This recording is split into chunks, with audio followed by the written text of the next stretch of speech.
Jess. I'm back again with another video, and this is going to be extremely quick because I am on my way to work and I'm actually almost there.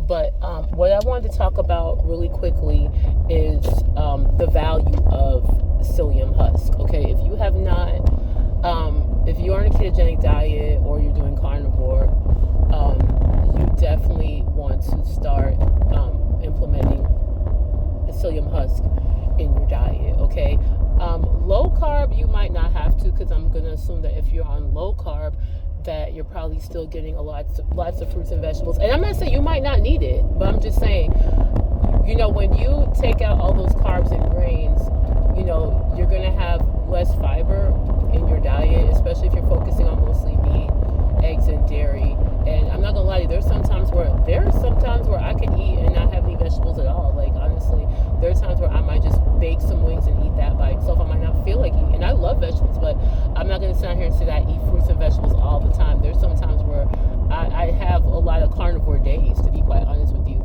And so I was just gonna say that, you know, even though people say, oh, you know, there are some experts who think you really don't need fiber, especially carnivores. I really do believe that you do.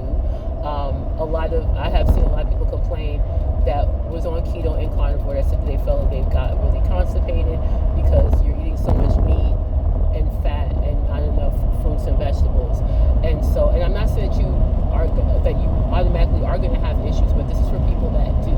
Okay, I know for me, all the years that I was a vegetarian, all the years that I was vegan, regularity really was never a major issue. But it was kind of weird though, because I would have digestive issues, like if I ate too many beans, or it just depended on what it was, because I used to have to get colonic saliva. I'm not going to act like my digestion was just wonderful. My digestion is actually better now on the keto diet than it was on vegetarian. But I'm not going to lie to you, I did go to the bathroom a lot, especially because I was starting on alpha smoothies and oatmeal. But I'm not going to act like there weren't certain vegetables or certain foods that would give me digestive issues. That's a fact. But and I will say my lactose intolerance has improved drastically being keto, which is very interesting, because the amount of dairy that I can eat now I never could have done before without feeling sick or whatever the case may be.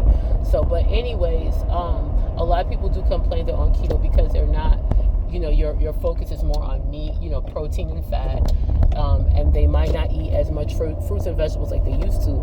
Because, like, I know even for me, I was eating a lot of fruits that would keep you regular. I was eating a lot of mangoes and pineapples and apples and things like that. Those kind of fruits will keep you going. But when you pull those out, yes, you can get fiber from berries and, you know, and green leafy vegetables. But if you're not really eating enough of it because you're focusing so much on your protein and fat, you might not be getting that. So what I was going to suggest to you guys is to start drinking psyllium husk. Psyllium husk is a soluble fiber. You only need about I take 2 tablespoons a day. I mix it in water. It doesn't really have a taste. If you are doing what I do, drinking water with true lemon in it to give it a nice little flavor, you can pour that same water in a glass, right? Like maybe like a 16-ounce glass with 2 tablespoons of psyllium husk and mix it up and drink it. Okay, the only thing is that it will start to gel up. So you want to make sure you're drinking it right away, and you do want to drink it with a good amount of water. Okay, so but and do not get Metamucil. Okay, Metamucil basically is psyllium husk, but they put all these artificial orange flavors and colors to make it look nice and taste good, which you really don't need. And plus, they charge you a whole bunch of extra money for that too. Psyllium husk is not. Metamucil is not cheap, okay? But psyllium husk is. So you're getting it in its purest form, okay?